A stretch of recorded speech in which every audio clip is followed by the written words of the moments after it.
नमस्कार, मैं उमाशंकर शर्मा हाजिर हूँ फिर से एक नई जानकारी के साथ अपने यूट्यूब चैनल उमाशंकर शर्मा 1339 पर।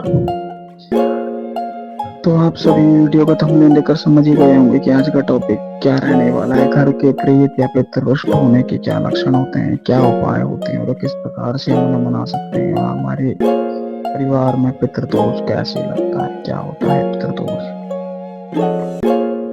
बहुत से भक्तों के प्रश्न आते हैं या बहुत से भक्तों को ये शंका रहती है कि पितृदोष क्या होता है, हमारी कुंडली में किस किस प्रकार के ऋण होते हैं, कैसे पितृ हमें परेशान करते हैं, कैसे हम उनको प्रसन्न कर सकते हैं। पितृदोष क्या होता है। पितृगण जो होते हैं हमारे पूर्वज होते हैं, जिनका हमारे ऊपर कोई ना कोई ऋण या उपकार अवश्य होता है। जब वो मनुष्य लोक से ऊपर पितृलोक में होते हैं तब वो हमें पितरों के रूप में दिखाई देते हैं और हमारी कुंडली में पितृदोष उत्पन्न करते हैं। आत्मा जब अपने शरीर का त्याग कर सबसे पहले ऊपर उठती है तो पितृलोक में जाती है, वहां हमारे पूर्वज मिलते हैं। अगर उस आत्मा के अच्छे पुण्य हैं तो ये हमारे पूर्वजों को प्रणाम करते हैं और धन्य मानते हैं कि इस अमुक आत्मा ने हमारे कुल में जन्म लेकर हमें धन्य किया है। इसके आगे आत्मा अपने पुण्य के आधार पर सूर्य लोक की तरफ बढ़ जाती है। वहां से आगे यदि और अधिक पुण्य है तो आत्मा सूर्य लोक को भेद कर स्वर्ग लोक में चली जाती है। लेकिन करोड़ों में एक आध आत्मा ही ऐसी होती है जो परमात्मा में समाहित होती है, जिसे दोबारा जन्म लेने की आवश्यकता नहीं पड़ती है। मनुष्य लोक एवं पितृलोक में बहुत सारी आत्माएं पुनः अपनी इच्छावश मोहवश अपने कुल में जन्म लेती है। इस प्रकार से हमारा जन्म मरण का चक्र चलता रहता है। अब बात करते हैं पितृदोष क्या होता है या पितृदोष हमें किस प्रभाव से प्रभावित करता है। हमारे पूर्वज सूक्ष्म व्यापक शरीर से अपने परिवार को देखते रहते हैं, महसूस करते रहते हैं। हमारे परिवार के लोग जो हमारे प्रति श्रद्धा रखते हैं और इन्हें कोई प्यार स्नेह और ना किसी अवसर पर उनको याद करते हैं, ना ही ऋण चुकाने का प्रयास करते हैं, तो ये आत्माएं दुखी हो जाती हैं और अपने वंशजों को श्राप दे देती हैं, जिसे पितृदोष कहा जाता है। जब वो रुष्ट होती हैं, उनकी पूजा अर्चना नहीं की जाती है तो वो उससे असंतुष्ट हो जाते हैं और दुखी होकर अपने परिवार को श्राप दे देते हैं, जिसे पितृदोष कहा जाता है। पितृदोष एक अदृश्य बाधा है जो दिखाई नहीं देती है लेकिन होती है।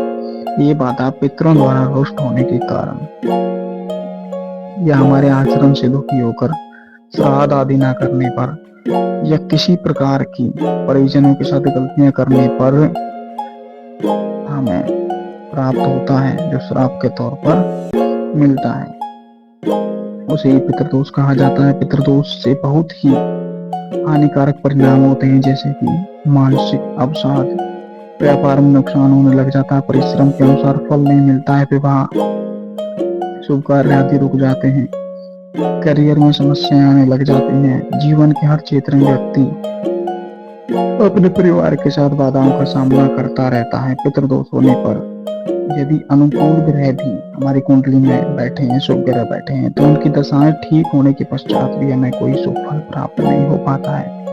चाहे हम देवताओं का कितना भी पूजा पाठ कर लें, कोई भी देवता हमें शुभ फल नहीं दे पाएगा जब तक हमारी कुंडली में या हमारे परिवार में पितृदोष है।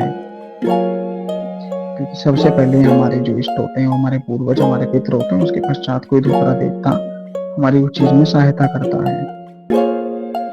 अब बात करते हैं पितृदोष कितने प्रकार के होते हैं और कितने प्रकार से हमें प्रभावित करते हैं। पितृदोष दो प्रकार के होते हैं, एक होते हैं अधोगति वाले पितरों के कारण, एक होते हैं ऊर्ध्वगति वाले पितरों के कारण। अधोगति वाले जो पितर होते हैं वो मुख्य कारण परिजनों द्वारा किया गया गलत आचरण से, अतिरिक्त इच्छाएं, जायदाद के प्रति मोह और उसका गलत लोगों द्वारा उपभोग होने पर, विवाह आदि में परिजनों द्वारा गलत निर्णय, परिवार में किसी परिजन का कारण कष्ट देने पर पितर क्रोध में हो जाते हैं और उन्हें श्राप दे देते हैं। अपनी शक्तियों के फल से उनका बुरा करना प्रारंभ कर देते हैं।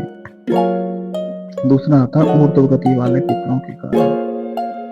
ऊर्ध्वगति वाले पितर सामान्य पितृदोष उत्पन्न नहीं करते हैं, परंतु यदि उनका भी किसी रूप में अपमान हो तो वो भी क्रोध में आकर अपने परिवार को श्राप दे देते हैं, जिससे पितृदोष उत्पन्न हो जाता है और हमारे सभी कार्य रुक जाते हैं। इसके द्वारा उत्पन्न पितृदोष से व्यक्ति भौतिक आध्यात्मिक उन्नति के क्षेत्रों में अटक जाता है व उलझ जाता है। फिर चाहे कितना भी प्रयास क्यों न किए जाए, कितने भी पूजा पाठ क्यों न किए जाएं, उनका कोई भी कार्य पितृदोष सफल नहीं होने देता है। पितृदोष निवारण के लिए सबसे पहले जानना जरूरी है कि किस ग्रह के कारण किस प्रकार का पितृदोष उत्पन्न हो रहा है। जन्म पत्रिका और पितृदोष। जन्म पत्रिका में लग्न के पंचम, अष्टम और द्वादश भाव से पितृदोष का विचार किया जाता है। पितृदोष में ग्रहों का मुख्य रूप सूर्य, चंद्रमा, गुरु, शनि, राहु और केतु होता है।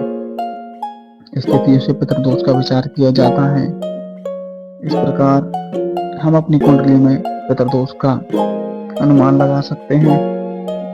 साथ ही बात करते हैं विभिन्न ऋण और पितृदोष, यानी कि पितृदोष के सिवा भी हमारी कुंडली में या हमारे परिवार में और ऋण होते हैं, वो किस प्रकार होते हैं। पितृदोष के अलावा हमारी कुंडली में मातृ ऋण होता है, देव ऋण होता है, ऋषि ऋण होता है, मनुष्य ऋण होता है। इस प्रकार के ऋण होते हैं। अब बात आते हैं मातृ ऋण के बारे में कि मातृ ऋण क्या होता है, जिसमें हमारी माँ, मामी, नाना, नानी, मौसा, मौसी और इनकी 3 पीढ़ी के पूर्वज होते हैं, क्योंकि माँ का स्थान परमात्मा से ऊंचा माना गया है। यदि माता के प्रति कोई गलत शब्द बोलता है अथवा माता के पक्ष में कोई कष्ट होता है तो इसके फलस्वरूप उसके नाना प्रकार के कष्ट भोगने पड़ते हैं। नाना प्रकार का मतलब अनेकों प्रकार के कष्ट भोगने पड़ते हैं। बात करें देव ऋण की, माता पिता प्रथम देवता हैं जिनके कारण भगवान गणेश महान बने थे। इसके बाद इष्ट शंकर भगवान जी, दुर्गा माता, भगवान विष्णु आदि आते हैं। लेकिन नई पीढ़ी ने इन्हें बिल्कुल छोड़ दिया है। भगवान कुल देवी, कुल देवता जब उनसे असंतुष्ट हो जाते हैं तो उन्हें अनेकों प्रकार के कष्ट प्राप्त होते हैं। बात करें ऋषि ऋण की, जिस ऋषि के गोत्र से पैदा हुए हैं या तुम्हारी जो वंश वृद्धि चली हुई है, उस ऋषि का नाम अपने नाम के साथ जोड़ने में नई पीढ़ी कतराती है और संकोच समझती है। उनके ऋषि तर्पण आदि नहीं करती है। इस कारण उनके घरों में मांगलिक कार्य, तर्पण आदि, विवाह आदि नहीं होते हैं और पीढ़ी दर पीढ़ी कष्ट भोगते चले आते हैं। लेकिन लोग आजकल गरीब, बेबस, लाचार लोगों के धन के संचारण के कारण ज्यादातर अपने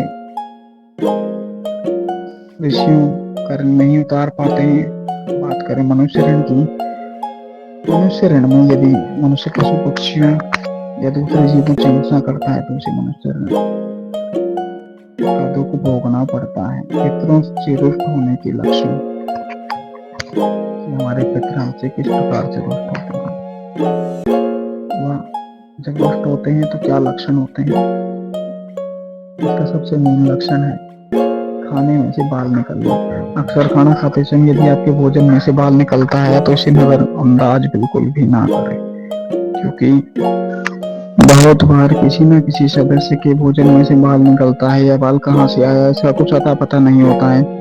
यदि वह कहीं बाहर भी भोजन करने बैठा तो भी उसके परिवार के किसी भी सदस्य के भोजन से बाल निकल आता है और जिसके कारण लोग उसका मजाक उड़ाते हैं। लेकिन ये मजाक में लेने के लिए कोई शब्द नहीं है। ये एक पितृदोष का कारण होता है। दूसरा कारण होता है बदबू या दुर्गंध। कुछ लोगों की समस्या रहती है कि उनके घर से दुर्गंध आती है, यह भी नहीं पता चल पाता दुर्गंध कहाँ से आ रही है, किस स्थान से आ रही है। यह दुर्गंध महसूस भी नहीं होती है, लेकिन बाहर से आने वाले लोगों को पता चलता है कि अंदर कुछ न कुछ परेशानी का स्रोत है, जिसका इलाज संभव नहीं होता है, क्योंकि यह भी पितृदोष के कारण ही होता है। दूसरा, अगर अचानक से कहीं से दुर्गंध आने प्रारंभ हो जाए तो यह भी पितृदोष का एक कारण हो सकता है। बात करते हैं पूर्वजों का स्वप्न में बार बार आना या हमारे पितरों का बार बार हमें दिखाई देना। इसमें क्या होता है, यदि हमारा पिता या हमारा दादा परदादा कोई भी हमारा जो पितर है पूर्व तक की सीमा उत्पन्न हो जाती है। अगर यही समस्या लंबे समय तक चलती रही तो इसके पीछे भी हमारे पितृदोष का कारण हो सकता है। हम बात करें पितृदोष की शांति के उपाय कि पितृदोष को किस प्रकार से खत्म कर सकते हैं। सामान्य उपायों में षोडश पिंडदान, सर्प पूजा, ब्राह्मणों को गौ का दान, कन्या पूजन व कन्यादान, कुआं, बावड़ी, तालाब आदि बनवाकर हम पितृ दोष को शांत कर सकते हैं। मंदिर प्रांगण में पीपल या बड़ का पेड़ लगाना अत्यंत शुभ माना जाता है। भगवान विष्णु के मंत्रों का जाप कराकर भी हम पितृदोष को शांत कर सकते हैं। वेद पुराणों में पितरों की संतुष्टि के लिए स्तोत्र सूक्तों का वर्णन किया गया है, जिसके नित्य पठन से किसी भी प्रकार की पितृबाधा समाप्त हो जाती है और पितृ शांत हो जाते हैं और हमें शुभ फल प्रदान करते हैं। वहीं बात करें भगवान भोलेनाथ की तस्वीर या प्रतिमा के समक्ष बैठकर अपने ही घर में भगवान भोलेनाथ का ध्यान कर निम्न मंत्रों का जाप करने से पितृदोष समाप्त हो जाता है। मंत्र इस प्रकार है: ओम तत्पुरुषाय विद्महे महादेवाय च धीमहि तन्नो रुद्रः प्रचोदयात्।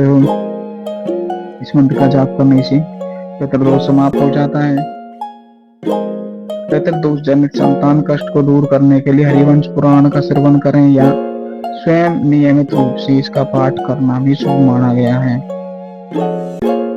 सूर्य पिता है अर्थात तांबे के लोटे में जल भरकर उसमें लाल फूल, लाल चंदन, चूरा, रोली आदि डालकर सूर्य को अर्घ देने से ओम गृणी सूर्याय नमः का जाप करते समय पितरों को प्रसन्नता से वो जल प्राप्त होता है और वो प्रसन्न हो जाते हैं। अमावस्या वाले दिन अवश्य ही अपने पूर्वजों के नाम से दूध, चीनी, सफेद कपड़ा, दक्षिणा आदि देकर मंदिर में दान करना चाहिए और ब्राह्मण को भोजन अवश्य कराना चाहिए। पितृपक्ष में पीपल की 108 परिक्रमा लगाया जाना अत्यंत शुभ माना गया। तो इस प्रकार से यदि हम इन उपायों को करते हैं तो हमारी कुंडली में से पितृदोष समाप्त हो जाता है। आशा करते हैं हमारा द्वारा दी गई जानकारी आपको अवश्य पसंद आई होगी। जानकारी पसंद आई हो तो हमारे YouTube चैनल उमाशंकर शर्मा 1339 को सब्सक्राइब अवश्य करें। यदि आप किसी भी अपने पर्सनल निजी सवाल का उत्तर पाना चाहते हैं तो हमारे व्हाट्सएप नंबर 6377535732 पर व्हाट्सएप करके अपनी समस्या का समाधान पा सकते हैं। जय गुरु गोरक्षनाथ जी, जय गुरु आजाद जी।